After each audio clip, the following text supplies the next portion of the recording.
AI model တွေ train တဲ့နေရာမှာ data ကဘယ်လောက်ရေးပါလဲသိပါသလား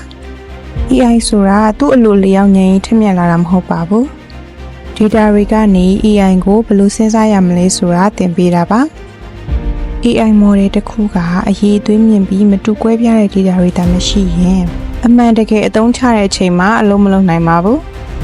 ဒါကြောင့် data က AI training ရဲ့အခြေခံအုတ်မြစ်ပဲဖြစ်ပါတယ် pattern တွေကိုလေ့လာနိုင်စေတယ်ခန့်မှန်းချက် prediction တွေထုတ်ပေးနိုင်တယ် data အသစ်တွေကိုပါနားလည်အသုံးချနိုင်စေပါတယ်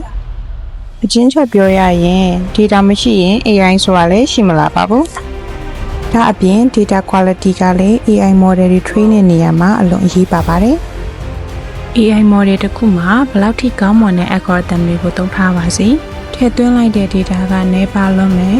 noise တွေပါဝင်နေမယ် bias ဖြစ်နေမယ်ဆိုလို့ရှိရင်ဖြေသွားနိုင်ပါတယ် clean လုပ်ထားပြီးတိကျတဲ့ data တွေကပုံမှန်ကန်တဲ့ model ကိုရရှိစေနိုင်ပြီး bias နဲ့ပါစေပါတယ် noise များပြီးမပြည့်စုံတဲ့ data တွေကတော့မှားယွင်းတဲ့ခန့်မှန်းချက်ကိုဖြစ်ပေါ်စေပါတယ်ဒါကြောင့် data တွေမထည့်သွင်းခင်မှာ cleaning and validation လုပ်ဖို့လည်းမဖြစ်မနေလိုအပ်ပါတယ်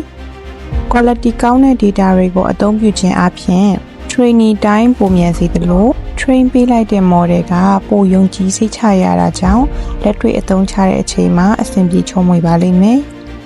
AI model တွေနဲ့ data အကြောင်းအသေးစိတ်လေ့လာခြင်းနဲ့ဆိုရင်တော့ Innovast ရဲ့အတန်းတွေမှာတက်ရောက်တည်ယူရင်းလေ့လာနိုင်ပါတယ်